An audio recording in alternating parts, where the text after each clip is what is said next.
Welcome back, everyone. Hope you had a great week and that last week's session wasn't too much information to process. This week's session focuses on content strategies and content marketing. I'll be doing the first part of the presentation, which will then be handed off to Carol Epp, today's guest panelist. For this week's session, we're going to cover content development. We'll talk about creating effective content and staying in brand. We'll talk about the concept of content marketing, which is content with the purpose of driving your prospects to action. We'll explore some of the channels you have available for distributing and sharing content. We'll also examine some case studies and examples of effective use of content. And as I mentioned, we'll have our guest panelist, Carol, who will be sharing her experiences in content development and distribution.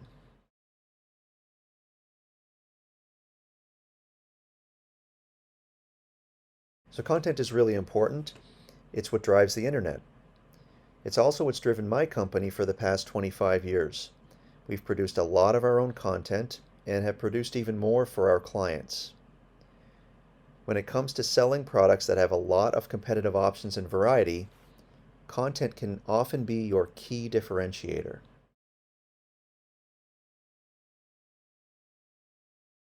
Throughout this session, we're going to talk a lot about content. We're also going to talk a lot about content marketing.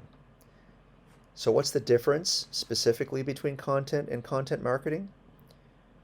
Well, while most content has the goal of informing or entertaining, content marketing is content with a purpose. Specifically, it's content designed to drive a customer to action. This action could be to get them to sign up for a mailing list, purchase a product, learn about a new product line, and any number of other objectives. When developing content that has a marketing objective, you need to consider providing a bit of value and information to your audience. In a way, you're giving something away in exchange for their action. It might be sharing some advice, providing expertise, sharing a story, or inspiring them as fledgling artists themselves.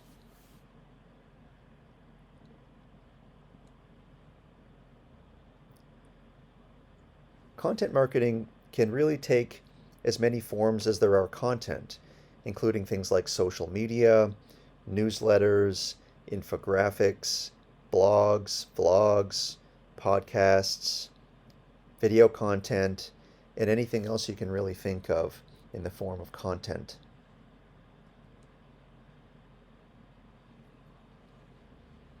When it comes to your content marketing goals, obviously the short answer is, well, I want to sell more of my products to more of my customers. But we want you to think more about where your specific challenges lie, since you can't achieve every goal with just one ad or just one piece of content. Think about a goal as specifically as possible and then start designing your content to achieve that goal. So we want you to ask questions like, is it about introducing your prospects to your brand and your products? Or do you want to educate your customers on something unique or notable about your products that differentiates you from other providers? Is it about getting more traffic to your website? Is it that you're getting website visits but customers aren't clicking through? They're not placing orders? Is it about increasing customer frequency and generating repeat business?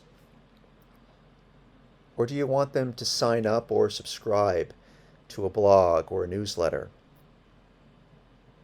Now, these goals don't need to reside in vacuums. Content marketing can be a cumulative process, so long as you're representing your brand consistently.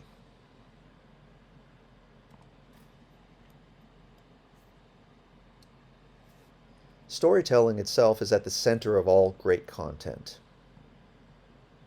At a competitive level, your story is the one thing that you have that is unique to your brand. In other words, it can be your secret marketing weapon. It's something that you have that can be the key to standing out from the competition.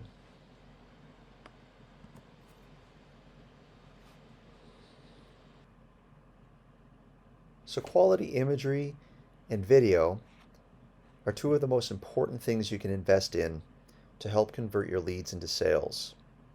Visual presentation is one of the most important factors in converting customers. So getting started with photography, here are a few quick tips.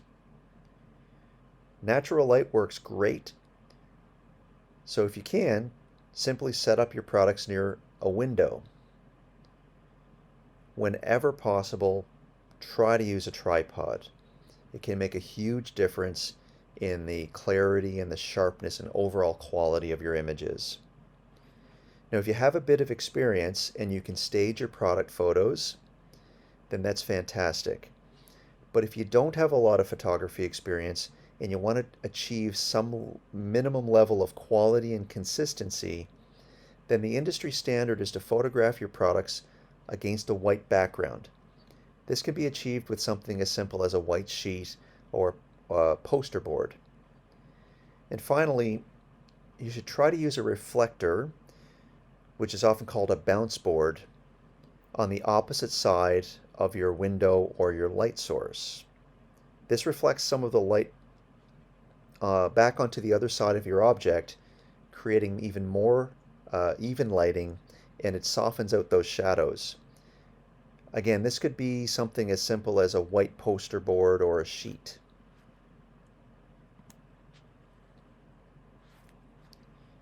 If you're selling smaller items or have a lot of items to photograph, a shooting tent can often be a useful tool. In our business, we've used shooting tents quite a bit when photographing products requiring consistent, reproducible lighting. There are a lot of different options available. This is one example that I found on Amazon with a quick search. It sells for less than $100. It has adjustable color temperatures, taking you from warm to cool. It has adjustable brightness, and it comes with a few different colored backdrops.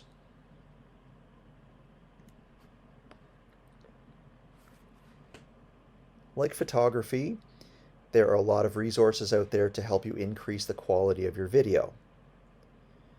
But a few quick tips to get you started include lighting, which is key to creating a quality visual presentation.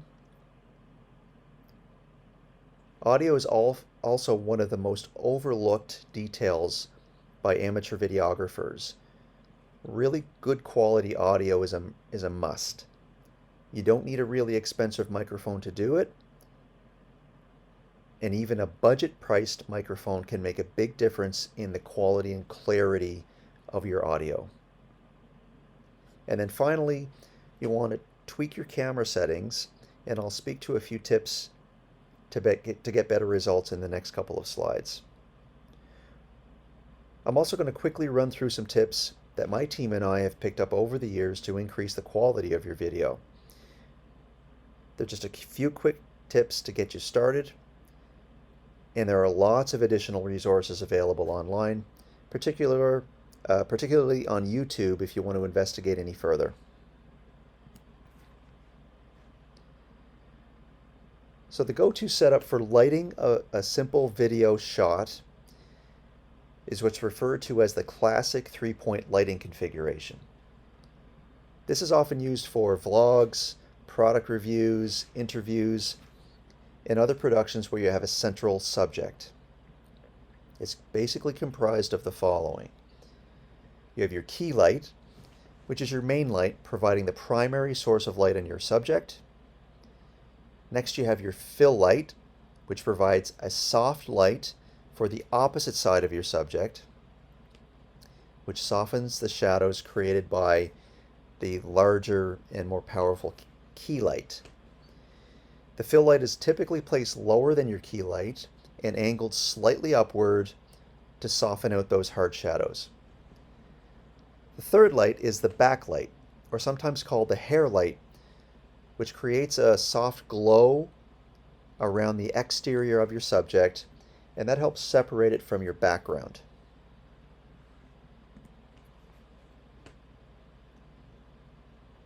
As I mentioned, a great video setup can be ruined if your audio quality isn't there. Whenever possible, you should use an external microphone. Microphones can range quite a bit in price, but even a value-priced external microphone can make a big difference in quality. Most camera setups, either a dedicated video camera or SLR with video capabilities, have a standard 3.5mm connector. Computers will also support most USB connections, and some microphones come with a 3.5mm to USB adapter. And finally, for your microphone connected to a smartphone, you'll need either an adapter or a dedicated microphone, such as a USB for Android phones or a Lightning adapter for iPhones. With the proper adapters, a single microphone could be used across multiple devices.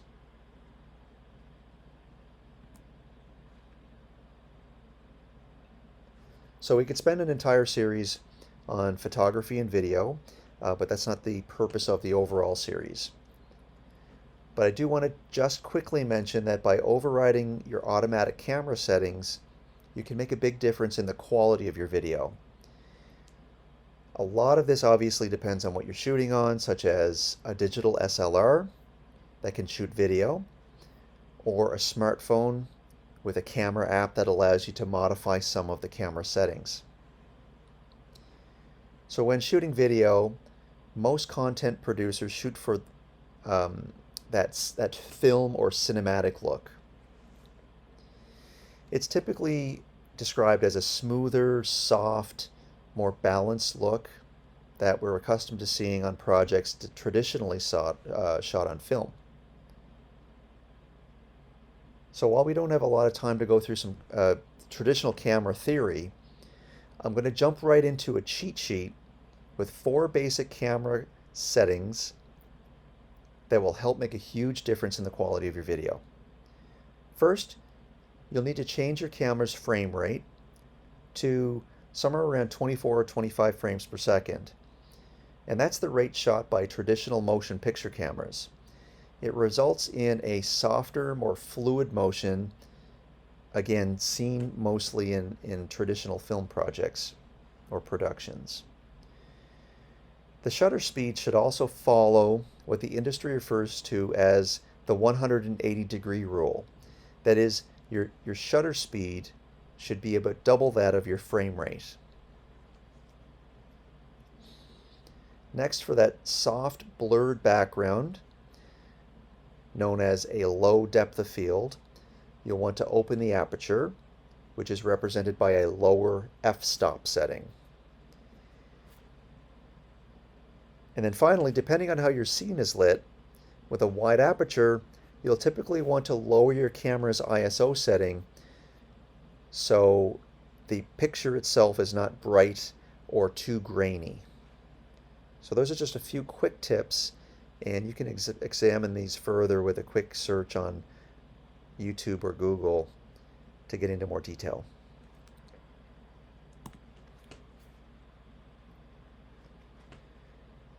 For photo and video editing, there are a lot of options, including some low-cost and free options that can help you get started without a major financial investment.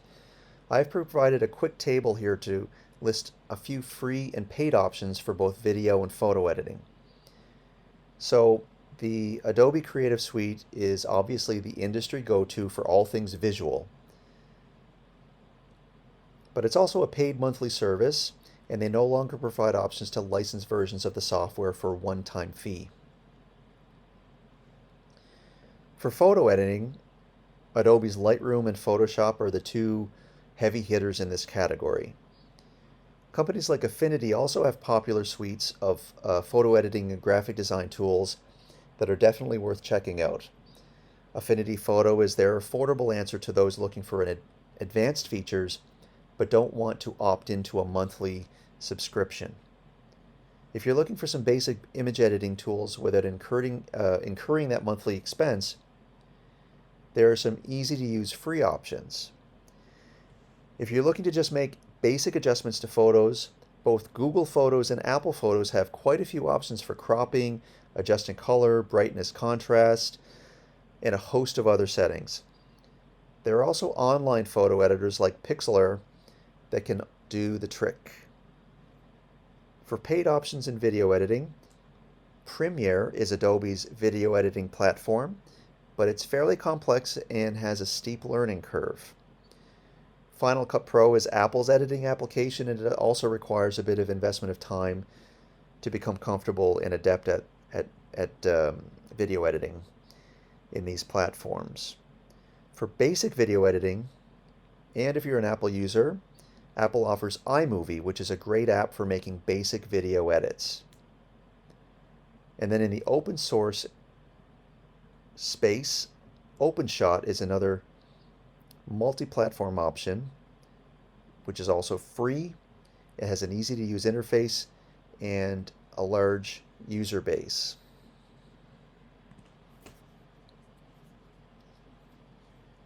So we've touched a bit on the strategy of live streaming, and there are quite a number of ways to accomplish this. The first and most common way is to use your phone and stream live out to a single channel. For instance, log into Facebook, create a new post, tap the live button, and then stream your content. A similar process applies to other channels like Twitter or Instagram. The challenge with streaming this way is that you can only stream to one channel and one audience at a time. There are quite a few tools out there, however, that allow you to stream to multiple channels simultaneously. This process is called simulcasting, and it allows you to broadcast the same live stream to multiple channels at the same time. There are quite a few different ways you can do this. The first way is to use an application called OBS, which stands for Open Broadcaster Software. The great thing is that it's free, but the trade-offs include it's fairly technical and requires some technical knowledge to set up and configure. Each stream requires a dedicated amount of your internet bandwidth to broadcast. In other words, each channel requires a dedicated output stream. It also doesn't merge your viewer comments into a single stream, meaning that you'll need to monitor separate streams of comments while you're casting. Finally, there are some options that allow you to send out one stream to multiple locations simultaneously. These are paid services that streamline the process and make it easy to broadcast all major channels in one step. I've listed 3 services here, Restream, Switchboard, and Caster. There are a lot of different options available. Some service providers provide a free tier, but almost every one of them requires a minimum paid tier to stream to Facebook. I should mention services like Restream have a free tier, but your streams will feature their logo and their branding.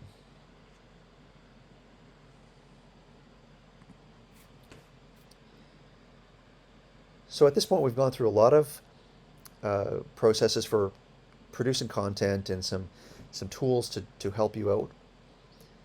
But I'm sure one of the questions is, well, what do I create my content about? Well, that answer depends on a few things. Who it is that you're targeting, what it is that your expertise is in, and what it is that you're actually trying to accomplish with your content.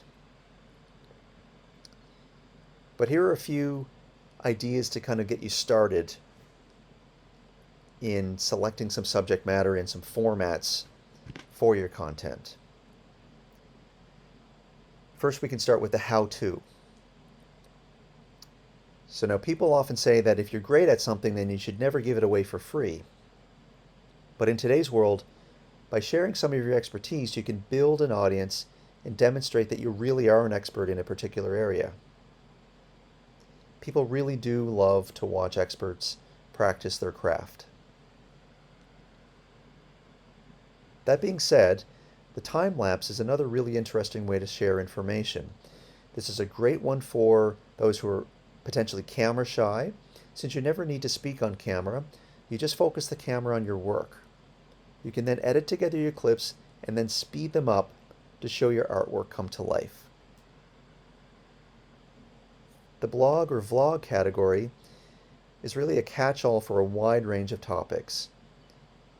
It's where you produce a piece of content focused on a specific topic, such as a Q&A or an AMA session, Ask Me Anything. This could be a page on your website, it could be a video, it could be a live session. You could start by simply putting on a frequently asked questions section on your website.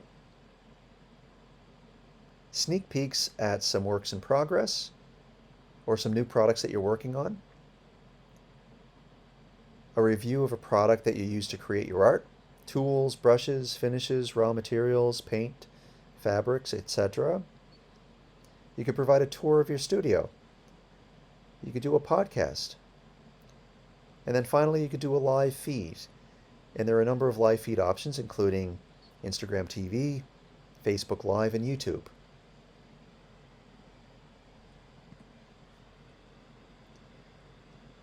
So here are a few other tips to consider when you're creating your content. Moving images are almost universally more effective and memorable than still images. And here's an interesting example of a social media ad that used a few still photos assembled together in an animated GIF. This is an Instagram post by Merida YYY. But bold use of color can also help your content stand out. And here are some great examples of color usage. These are screen grabs from Instagram artists Wasted Effort and Thread Stories.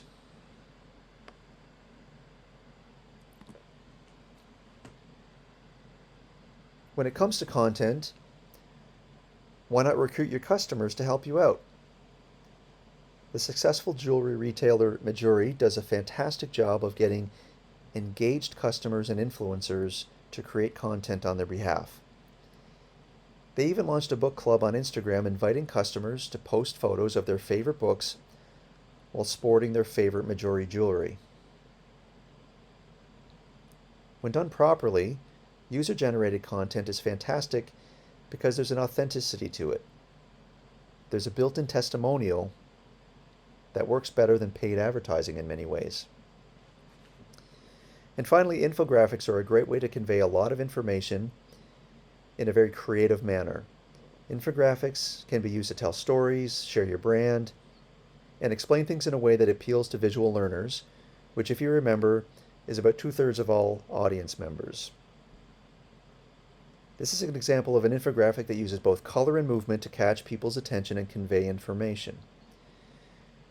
This is very apropos infographic about how color and typography influences customers, developed by MDG Advertising.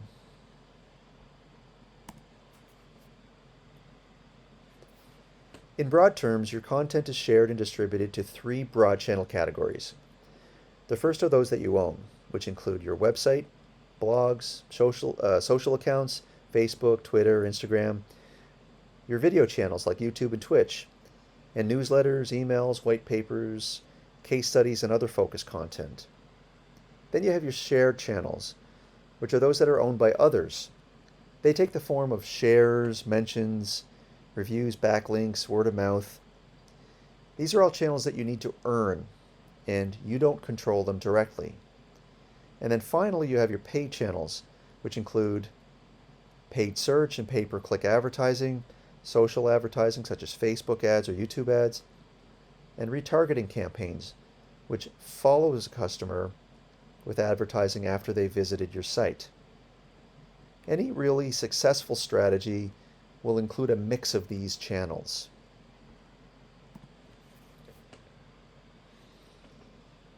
So now you have an idea of the types of content that will support your brand and resonate with your customers. You also understand your channel distribution options. Next, you'll need to consider what content is best and for what channels. To do that, you need to step back and think about your customers. More specifically, your customer personas, which you developed in week 1. What are these personas seeking? What types of questions do they have? Where are they in the buying process? Are they just browsing? Are they researching? Or are they ready to buy? Then we determine the best content to engage them and answer their questions. Perhaps it's a newsletter, a video, a studio tour, launch of a new product line. And then you find the best channels to reach those personas. Simply put, the planning process always starts with your customer, and then you determine the message, and then select the medium that you want to use to deliver that message and reach them.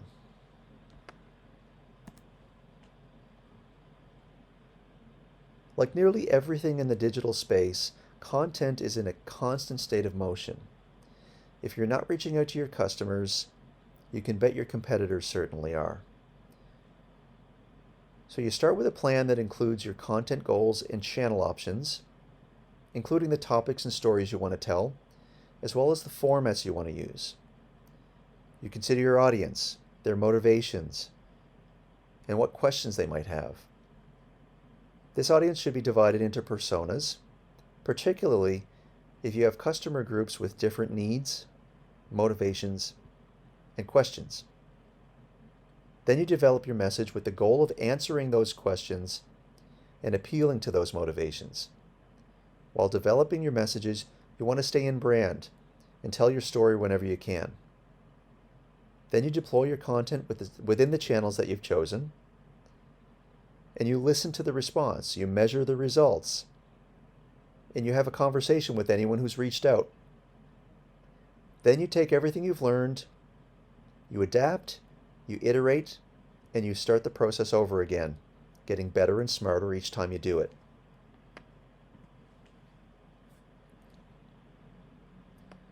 Here's a great example of a well-executed website with a solid e-commerce and content strategy.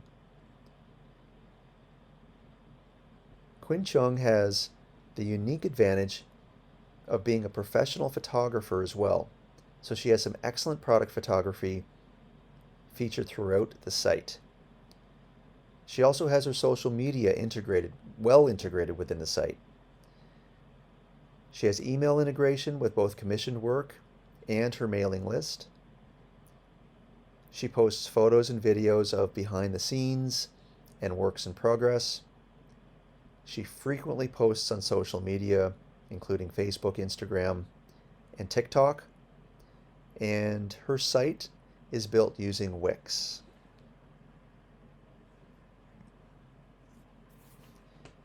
In this example, we're going to take a moment to take a look at Patreon, which is kind of a blend between commerce and social media.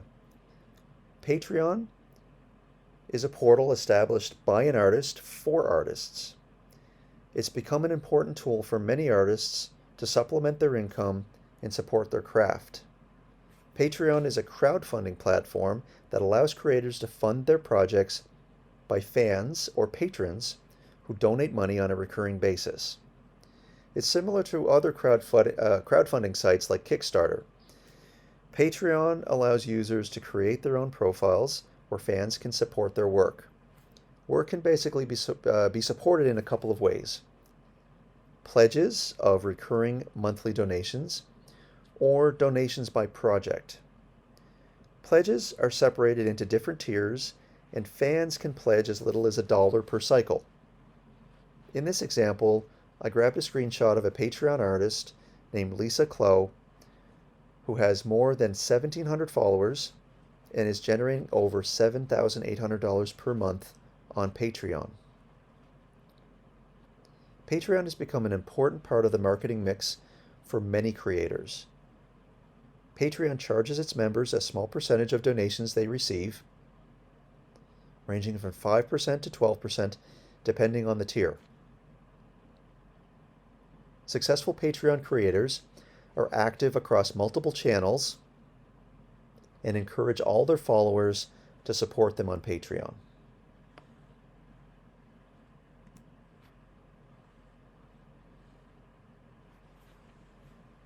So here's a quick recap of everything that we covered today. We talked about the importance of content and how your content is probably the most important differentiator in your marketing arsenal. We spoke about content marketing and how it's a strategy that uses content with the goal of driving customers to action. We talked about goals and strategies and how to align your content with your objectives, media channels, and customer personas. We covered a number of tips and approaches to improve the quality of your content. We covered content channels and how those are channels that you own, those that you earn, and those that you pay for. And finally, we'll be hearing from Carol Epp, our guest panelist, speaking about her direct experience in generating content.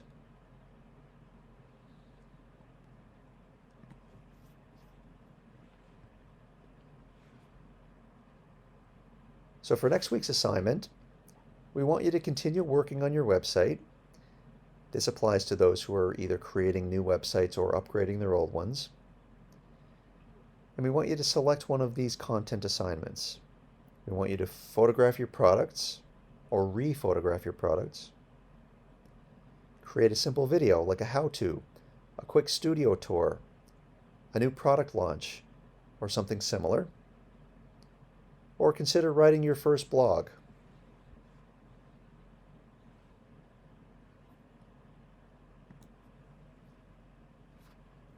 That wraps up this session on content. I hope the information was helpful. Thanks for your attention, and we'll see you at the next session.